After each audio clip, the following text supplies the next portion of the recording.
What do you want to say to those people that are a little bit, they think it's too difficult to do something like this? I think it's probably that you know, always try to go for it. And I think what stops a lot of people is that they're afraid what other people are going to think. And that was the thing here. I had like two good kind of learning environments when it came to that, because first of all, here with like the whole film business, I didn't know anybody. So it was like, well, if they don't like me, or if they don't want me, I don't have to deal with them. So I could go for it. And it was actually the same thing when I moved here.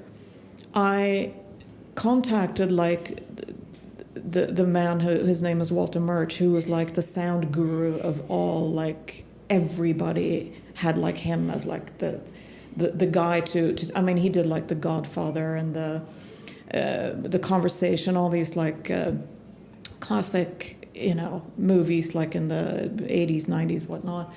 And I managed to get his phone number and I called him up. How did you get his phone number? Well, that was the thing. I had come here after I graduated from film school. I came here to visit, and I had written some letters to some studios. I got in at Paramount with some people there who did Foley, which is like all the sound effects you kind of recall on movement and stuff like that.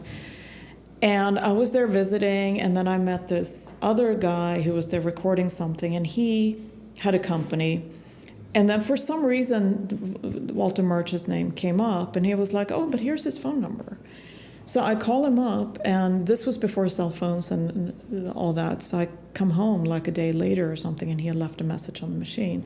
But the thing with this whole thing happening was that I thought the worst thing that can happen is that he says no, or that he doesn't call back. And, you know, it's not going to matter. The worst thing really at that point was, if nobody wants to hire me, if nobody wants to see me, if nobody wants to meet me, I can go back to Sweden again. And that mindset has kind of just taught me, it was two good kind of environments, for me at least, where it was a good learning experience to actually, I mean, now I don't have a problem with it.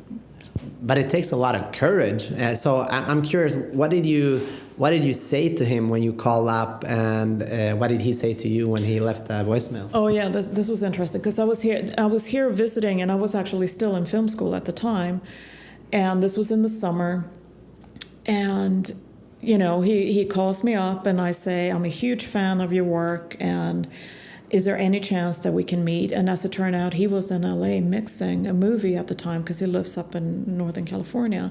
So he's like, well, come on over and we'll hang for a day. So we did that. We went out to lunch, had this incredible conversation. And I mean, I was like a film school student. And I was going to go to Algeria and work on a documentary when I came back to Sweden.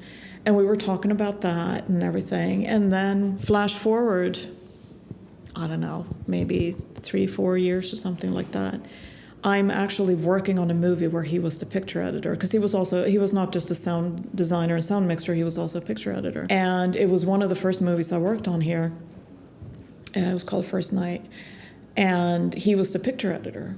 So we meet again, and I said, we've actually met before. And he was like, oh yeah, I know. And he totally remembered our entire conversation. He asked about Algeria, all this kind of stuff. I've been running into him off and on through the years. And then when I applied for my membership to the Academy to become a member of like the Oscar jury and all that, he actually wrote a recommendation letter. I called him up and asked him, would you do this? And he was like, absolutely. So that's the thing. When I brought in my whole pile of recommendation letters and all that kind of stuff, his letter on top weighed heavier than anything else, because he has such a respect in the industry. So.